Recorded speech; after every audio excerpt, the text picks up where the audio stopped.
Good morning, ladies and gents. Well, a week ago, we sat on a couch, Elmarie and myself, and we launched the SME clinic. As I said, Elmarie partners, but I think she's kind of the one working closely with us, just navigating a very new world. We said new world last week. We anticipated possibly lockdown. I think as we wake up on day 4, I think the reality is setting in that, how do we work within this? So Elmarie joins me across Joburg in Hartbeespoort Dam. At least she has something beautiful to look at. Morning, Elmarie. Good morning, Debbie. It's really great to see you. I love the background. I heard a lot of people desperately scrambling to fix their backgrounds for all this working from home and keeping lipstick just on the side. Yes, we definitely refiguring out the getting dressed here and maybe not the bottom. But Yes. For our audience, I was very happy to put lipstick on for them this morning. No, I agree. It also gives me something to do. It's actually one of the tips that they are saying, working from home is to make sure that you still stay in that work, that work routine. So start at a specific time, get dressed, put on some makeup, just so that you feel that you are, because it's very easy if you're just wearing pajamas the whole day to kind of lose the motivation. Yeah, that's it. But yeah, so I'm very happy to be here. Well, thank you. And our agenda for today, ladies and gents, and we hope you enjoyed last week's discussion. We hope you were able to implement some of those suggestions. We're also going to be sharing, actually putting this out there, some of the training that we did with some SMEs. Just they arrived at our offices with deer in headlights, and we spent time with them, and they were very grateful for a little bit of support and direction. And we hope that these podcasts will continue to do that. Elmarie is going to switch into the interview mode. So per her request and some of our partners, she wanted to chat to actually Smart Procurement. And we ourselves are a small business, a small growing business, and just how we've approached this new landscape and doing business in a lockdown. Exactly. I think, Debbie, thank you so much for agreeing to do this with me today. So we've actually had a lot of businesses giving us feedback on the video and getting in touch. And although there's a lot of information out there about how they should go digital, I think what I would like to talk to you about today is actually, what does that look in practice? How did you do it? I mean, Smart Procurement is absolutely face-to-face. It is these big events where you have thousands of people in. So maybe there's some practical examples that you can give us on how on earth did you manage to do this in 2 weeks? I know that there's there's big events that was coming up in Cape Town in May, and you've turned all of that into digital. And I mean, if a large organization is like you can do this within 2 weeks, surely there must be some really practical things that some of our smaller SMMEs can do as well. So why don't you start by telling us what were the first things that you realized you had to focus on? Well, Elmarie, whilst everyone thinks about what are we going to do with our customer, how are we going to keep functioning, I have to be honest, I think our first concern was our team. So Commerce Edge is 60 plus, as you know, Smart Procurement is part of Commerce Edge. The Smart Procurement team is 20 plus. We've always been a very flexible team, a lot of parents that are juggling kids and a hectic work-life balance. So we've always been quieter or been able to work remotely, but now having the entire team completely able to do that was a different thing. But that was our priority. How do we get you to work from home? What kind of connectivity do you need? And that's what we did. We had everyone working from home before the lockdown, and safety was our ultimate priority, because as we are a face-to-face organization, we live and breathe it at home. Our people are our first priority, and we've had them working with us a long time, and we want them to be there through this change and this journey. And I think that was definitely one of the first important things that small business needs to think about. And you're seeing a mixed response from businesses, big and small, as to where people sit in their priority. And I think people should always be priority. Practically on that, Yes, One of the absolutely. things we learned was, oh, hang, now the data costs, because, data is not cheap, and, how do we figure this out? So we obviously try to find the best iterations. Thank you, Telkom, for your 40 gig options where you can get signal. But we actually, one of the things is we just shared out with the team how to be practical on data, and it's not something we've ever had to think about. You get to your internet fiber at work and it's just unlimited, but guys, you can Google anything. There are so many suggestive lists, but just what to cut down on your Android. When you're doing a team meeting, which we're doing a lot of, you don't need all the video, which means you don't need to wear lipstick either, so you save both sides. But I really suggest go and just Google how to be clever on your data at this time as well, because I think those data costs can just start to add up horrendously. And that's something that we even found was just almost like a quick win. Yeah. So I think that's a really great suggestion, and maybe we can just add a few links, at the bottom of this video for people to go and click on. So Debbie, so for people to all of a sudden start working from home, did you have to make a lot of changes in the way that you use technology? Did you have to buy new software? So as I said, fortunately, Smart Procurement has been in a very digital, virtual way of working, even though we'd come and go in the office. Because we're so face-to-face, we're kind of constantly with clients. So we work on corporate Gmail. We use things like Google Drive and Docs. So it meant that we can access any document anywhere. What we are learning is don't go and download the same document. That's 100 gigs every time to try and save your data. So yes, definitely that was a difference. But I think also what was important was to not lose the personal touch with our teams. So making sure that we also stick to a bit of a system and a routine. So tomorrow we'll kick back in with our team meetings. We actually kicked off last week. We did a quick brainstorm, and because of course our world's changed. So where the team would be phoning delegates for our big Cape Town event in a couple of weeks' time, now what are we going to be doing with that time? But that obviously spoke to the fact that we were geared already to say we're going online.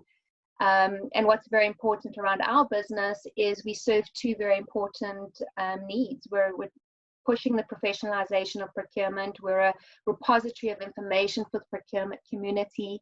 So how do we continue doing that actually in a very timeless manner? You look at, for government supply chain, regulations coming out every hour.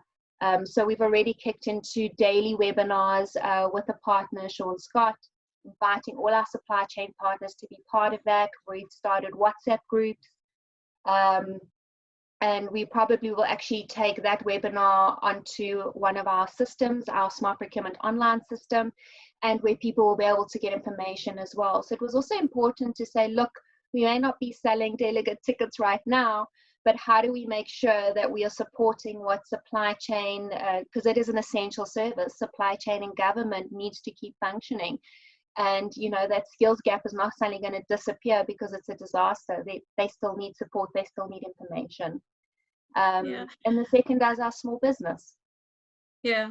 So I think it's really important that we do, reiterate again that this is not a permanent thing. All indications are, within 8 weeks to, 8 to 12 weeks, life starts to return to normal. And I think it's really important that maybe you can tell us a bit about how, the Cape Town event that you had planned in May. How are you changing the way that you are going to? What is your focus going to be there? And how are you going to implement that? So the Cape Town event was very much focused on collaboration between private sector and government, and we initiated these roundtable discussions. Now these will take online. The content and the training, that'll take online. But I think for us, one of the biggest collaborative support roles that we play in the Western Cape is the access to market and the education and supply readiness for small business. And that doesn't change. So literally as small business sits, we will take that training online with them, with our partners. Obviously, we're waiting a little bit for lockdown to maybe pick up. So we'll start the training in April. But We've also turned and changed the content of that training. So yes, where we're talking about supplier readiness and pitching to big business, which is still important, we're also talking about pandemic, proofing your business, what's important there. And then secondly, we're hearing from public sector, we're hearing from buyers in private sector that they're looking for the sanitizer. They have services and products that they need right now. They can't get it from China. So there's such a local substitution opportunity if we can facilitate it, which is obviously the role that we've been doing face to face and post our events. But we have the system, we have the community. So we're literally saying and getting buying requests from our buyers, and we're asking all our incubators and partners and hubs and SMEs, do you provide this? And we're trying to link them together as quickly as possible. We do hope, obviously we're not a huge team. We have some interest with partners. If we can take this on a large scale, we also feel that we can help facilitate economic growth post this lockdown and the environment at the moment. No, absolutely. I don't think it's a secret that our economy is going to look very different after this, and that the small businesses will need will specifically need help with access to market. So I saw the email that you sent out asking for suppliers, especially around hand sanitizers and those kind of things. And then so we got I saw a lot of responses coming in as well. And then you guys talked about Smart Exchange. Do you just kind of want to explain what Smart Exchange is all about? Yes, well, maybe we foresaw what we needed to do in the industry, and thanks to lockdown, Smart Exchange is sitting in the perfect place. So Smart Exchange is a system where we link buyers and sellers. It initially was a link around meetings and formulated pre-qualified meetings at our events, but the events don't have to be there. So as we speak, our team is onboarding SMEs that are providing profiles. At the same time, also onboarding our buyers who are saying, I'm looking for parts, I'm looking for whatever product or service. So it's a perfect system to pre-qualify. We started it last year at our big Indaba, and we literally using the system to take forward this matching of small business to buyers' needs at the present moment.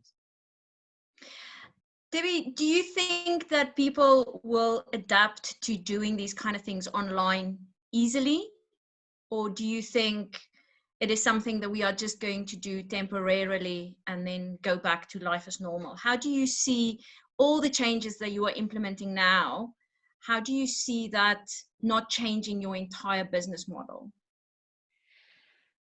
Interesting enough, I was having the discussion with some family and friends online this morning on that exact thing, and I can see it changing the model, and that it's a whole new market of flexibility. I think taking content and conferencing online allows people in more remote areas and across the continent and globe to share that information. So I think it doesn't necessarily replace the face-to-face. I still feel I can kind of see post-lockdown, everyone's going to come out and just want to hug each other. So, nothing replaces the nuances of doing business face-to-face. And I think that will still be there.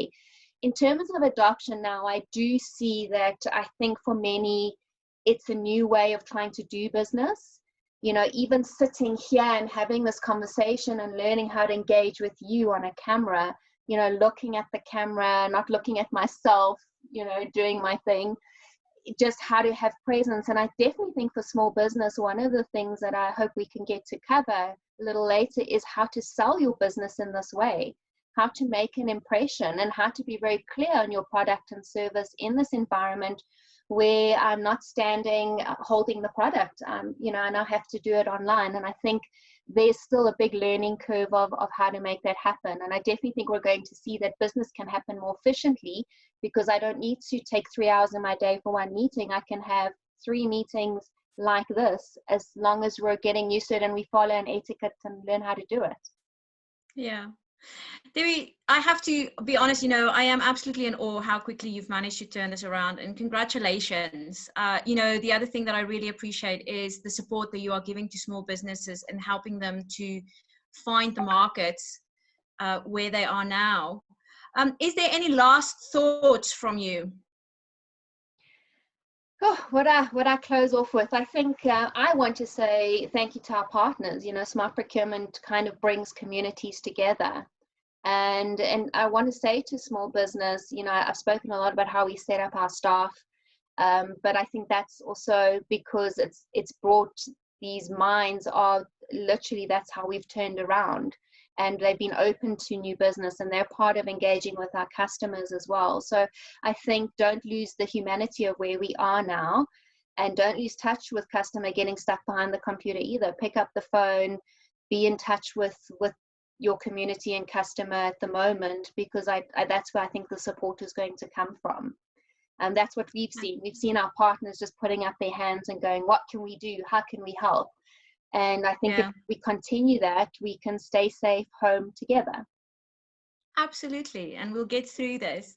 Debbie, you talking about partners. So one of the questions that was actually asked several times is to better understand force majeure and how that works in South Africa. So I know that you have identified a partner that could maybe just give us some more information in the next session. Do you want to? Guys, yeah.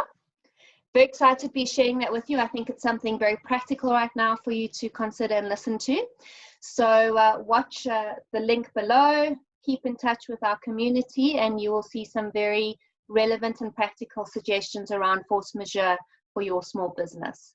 And please, any other questions, again, whatever platform you're watching this on, YouTube, on the SME, South Africa SME Clinic, Facebook, on Smart Procurement's platform, please ask us questions, and we hope, if we can, we'll post even more regularly than once a week.